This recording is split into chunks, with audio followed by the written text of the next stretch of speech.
Et la priorité, c'est aujourd'hui le direct depuis Périgueux. Nous sommes au 11e Salon international du livre gourmand. Et pour nous accompagner, nos étoiles habituelles, bien sûr, je veux parler de Géraldine Rabier, notre blondinette, qui est là aujourd'hui pour nous parler tout à l'heure de choses très sérieuses néanmoins.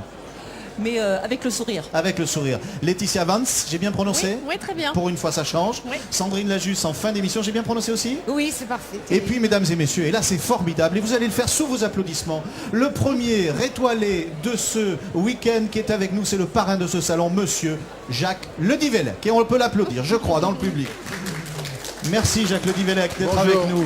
Vous êtes toujours aussi enthousiaste quand il faut parler de littérature, quand il faut parler de votre passion qui est la mer, et quand il faut parler également de gastronomie. Puis un peu de cuisine quand même. Un peu de cuisine aussi, accessoirement. Alors, il ne faut pas oublier. Bon, vous savez qu'on a pas mal de surprises au cours de l'émission, on va y revenir. Nous recevrons, tenez-vous bien, André Daguin.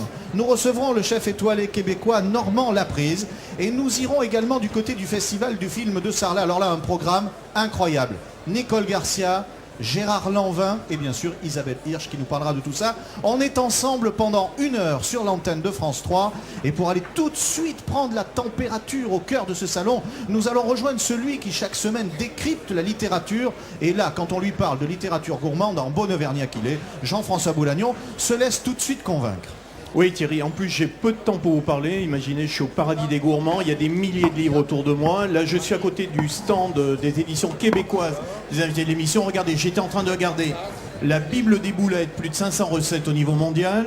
Je regardais aussi Cuisiner avec le sirop d'érable du Québec. Faites tout ça pour vous dire que je ne suis pas sûr que j'aurai le temps de revenir sur le plateau pour discuter avec vous tout à l'heure. Enfin, peut-être à tout à l'heure tout de même. Ah bah pourtant on vous attend, hein. Oui. Alors que nous avons le plaisir, comme je vous l'avais annoncé tout à l'heure, d'accueillir monsieur André Daguin, ancien international de rugby à Auch. Non, pas international, André. Si, quand même. Deuxième ligne, deuxième ligne, troisième ligne. Deuxième ligne, troisième ligne. Bon, et monsieur Ledivellec a pratiqué le rugby, non? Mais troisième ligne, c'est... Ouais, et ça commence mal. On ça commence court à un peu respirer plus les vite, c'est pour sardines ça. déjà. Hein. Voilà, on va parler de la mer parce que vous savez que Ah Jacques oui. Ledivellec n'est venu dans cette émission qu'à une seule condition, c'est qu'on lui prépare un casse-croûte tout à l'heure. Donc remarquez, ça va, hein, tant que le prix du contrat est à ce niveau-là. Mais il faut un raz-de-marée pour amener ça. Hein. Et puis bien sûr, pour parler de la mer, de la cuisine et de ce festival international du livre gourmand, notre confrère Georges Pernoud. Bonjour Georges. Bonjour. Vous avez des attaches en Périgord, je ne savais pas. Et j'y suis par amour. C'est vrai? Je me suis marié avec le Périgord. Alors, vous êtes marié avec le Périgord, il paraît que ça vous a un petit peu, ne vous vexez pas, un petit peu profité, c'est parce que la cuisine est bonne. Le Festival de Sarlat a retenu une dizaine de classes présentant les meilleurs scénarios et offre à ces jeunes l'opportunité d'une vraie réalisation. C'est une expérience très formatrice, en particulier parce qu'ils ont le bac également à la fin de l'année, où ils sont censés également réaliser un court-métrage. Donc c'est une espèce de mise en bouche, ou c'est une espèce d'échauffement. On a des professionnels, on a une assistance, on a vraiment des lieux précis, on peut avoir des véhicules. C'est vraiment, on peut laisser libre cours à beaucoup plus à notre imagination que ce à quoi on est limité au lycée dans l'option cinéma. Pour ce très court métrage appelé Fiat Lux, c'est Elisabeth Huppert qui encadre le groupe. Je les laisse finalement laisser émerger en eux ce petit film sur la lumière. Et comme nous avons vu hier Yélène de Suleiman Cissé, eh bien ce petit Fiat Lux est tout à fait dans l'esprit. Voilà, du passage entre la lumière technique du cinéma et la lumière intérieure, dirons-nous. L'ensemble des mini-séquences sera présenté dans le cadre du Festival du film au Centre culturel de Sarlat. Voilà, bel apprentissage, merci Isabelle. On vous retrouve dans quelques minutes, surtout dans quelques minutes dans cette émission. Donc Gérard Lanvin, entretien avec Gérard Lanvin au Festival du film de Sarlat dans cette spéciale Périgord où nous sommes en direct ici depuis le Salon international du livre gourmand de Périgueux. Salon au cours duquel, bien sûr, avec la table, avec le plateau que nous avons, il se passe beaucoup de choses. Alors André Daguin et Jacques Ledivellec sont en train de discuter, on parlera de leurs ouvrages dans quelques minutes. Mais André, il vous a mis au défi. Ça y est, il faut la lui préparer, sa sardine. Hein, parce que... Attendez, mais justement, on est en train de discuter. On a fait 4 tartines. On a fait 2 avec du beurre et 2 avec l'huile et des sardines. Avec l'huile de sardine. Et on va comparer. Il ne faut pas la jeter. Hein. Et vous allez comparer. Voilà. Oui. Ah bah c'est bon Parce ça. que goûter, c'est comparer. Goûter, c'est comparer. C'est On va pour voir le ça test que en direct. les gens de goût qui étaient les grands sultans avaient des harems. Ils pouvaient comparer. Oui, mais, Oui, mais alors là, attention. C'était pas les mêmes. Alors là, il faut faire gaffe, parce que là, j'aime autant vous dire, si vous lancez un truc comme ça à la cantonade, on va avoir une manifestation. On va Le débat va être lancé, hein, c'est sûr. C'était pas les mêmes sandwichs, hein, quand même. On vous retrouve tout de suite, Géraldine. Et c'est sympa quand même. Hein. C'est super sympa. Pour un sujet qui est totalement décalé, messieurs. Terrible. J'en ai acheté ce matin au marché au Gras, bien entendu. Et ça va être pour la route. Vous vous rendez compte, je vais arriver frais à Paris. Hein. Merci Jacques Le Divellec. Sous vos applaudissements, mesdames et messieurs. Merci beaucoup, Jacques, d'avoir été avec nous.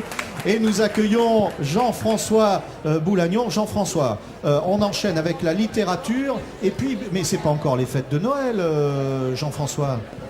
Non, alors c'est pas les fêtes de Noël, mais je vais vous parler des livres de cuisine. C'est certainement un des secteurs éditoriaux les plus en forme. Plus de 1700 livres en 2009. On est quasiment à 2000 livres à l'heure actuelle. C'est vraiment un secteur qui se porte très bien et qui envahit les rayonnages des librairies. C'est pas un phénomène typiquement français. On est sur des chiffres de vente qui augmentent spectaculairement chaque année. La dernière, c'est plus de 13%. Cette année, ça sera peut-être encore plus. Donc ça fonctionne vraiment très très bien. Alors, 3 raisons peut-être à ça très rapidement. La première raison, c'est qu'il y a peut-être eu un déficit de transmission au niveau des familles. La deuxième raison aussi, la crise est passée par là certainement, et donc il y a beaucoup plus de repas à la maison, et donc beaucoup plus de nécessité d'acheter des livres de cuisine. Et puis troisième raison, les émissions culinaires fonctionnent très bien. Alors, ça c'est vrai. 5 grandes tendances vraiment très rapides. Quel est le livre qu'on a le mieux vendu l'année dernière? Et messieurs, par avant, je vous prie de m'excuser. Quel est le livre qui a fait un tabac l'année dernière? Cette année, pas l'année dernière. Le livre qui s'est vendu à 500 000 exemplaires. Un truc de régime, non? Oui, les recettes du camp. Et ça correspond tout de même à une tendance, la tendance du manger sain, la tendance du manger léger. Il y a plein d'autres livres qui sortent dans ce secteur-là. Néanmoins, la deuxième tendance, qui à mon avis est la tendance dominante du moment, c'est la tendance des coffrets. Les librairies sont complètement saturées par le nombre de coffrets qui sortent. On est entre 150 et 200 coffrets cette année, c'est-à-dire c'est même difficile de les placer. À l'origine, visiblement, Marabout en 2008, au début 2008, qui fait un tabac avec Sévérine, c'est-à-dire en janvier 2008, et depuis, beaucoup de maisons d'édition s'y ont mises. Alors, Marabout essaye d'innover encore, vous voyez, on le voit à l'image en ce moment, avec Couteau du chef, c'est-à-dire c'est vraiment, là c'est à 50 €, c'est-à-dire c'est des choses où on rentre déjà dans du coffret plaisir, du coffret mais plus cher, hein, d'accord, avec des objets vraiment importants. Alors après évidemment il y a Larousse qui fait un tabac avec l'atelier des macarons, je pense qu'on va voir l'image aussi, qui est la 3e vente de cette année. Petit coffret, mais qui fonctionne très très bien. Alors, compte tenu du succès de ces maisons d'édition, d'autres s'y sont mises. Grune, par exemple, qui a sorti aussi qui sort depuis l'année dernière, le duo gourmand. Mais je pourrais faire une émission de 3 heures là-dessus. Non. Hein, voilà, parce qu'on n'est pas sur du... On pourrait rester pendant 2 jours à Périgueux, mais c'est voilà, alors, 3e tendance, c'est les livres pas chers. Sur les 50 meilleures ventes en France, il y en a 36 qui sont sur moins de 10 €.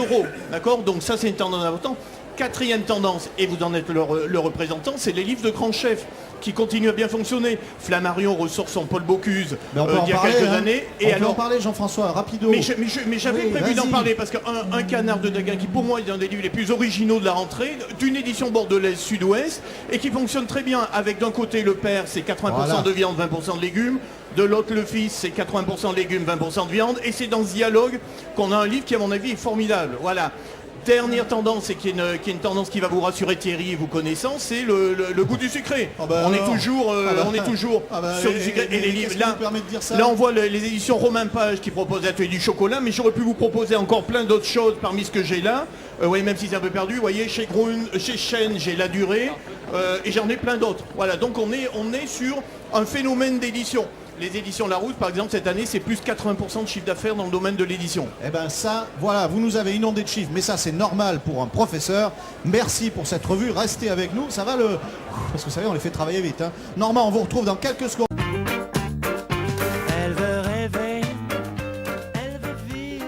Jean-François, on parlait encore de cinéma du côté de Pessac. Oui, parce que bon, il y a Sarlat, il y a Périgueux, mais il y a aussi Pessac à partir de la semaine prochaine, la 21e édition du film d'histoire consacré à la fin des colonies. Une centaine de films, 40 débats, des invités prestigieux. On voit juste un extrait très rapide. C'est parti. Ah non, c'est pas le bon extrait, on va regarder un autre extrait, voilà. C'est pas grave. Un extrait, bon. Il est prêt, on peut y aller en régie? Oui, c'est un extrait de la bataille d'Alger, un film de 1965. ما تلفنيش على يقول لك ما تلفنيش يا ودي كافر Tu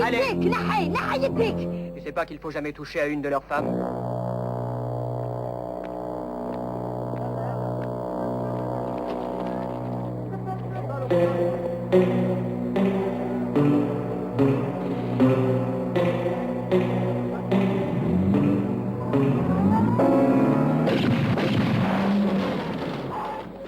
Voilà, triste époque de notre histoire. Les dates? Oui, les Rapidement. dates, donc le film est 1965, d'accord. Non mais les dates du festival? Alors, c'est du lundi 15 au 22. Alors, de manière très simple, ce film-là, par exemple, c'est la plus extraordinaire carrière du cinéma.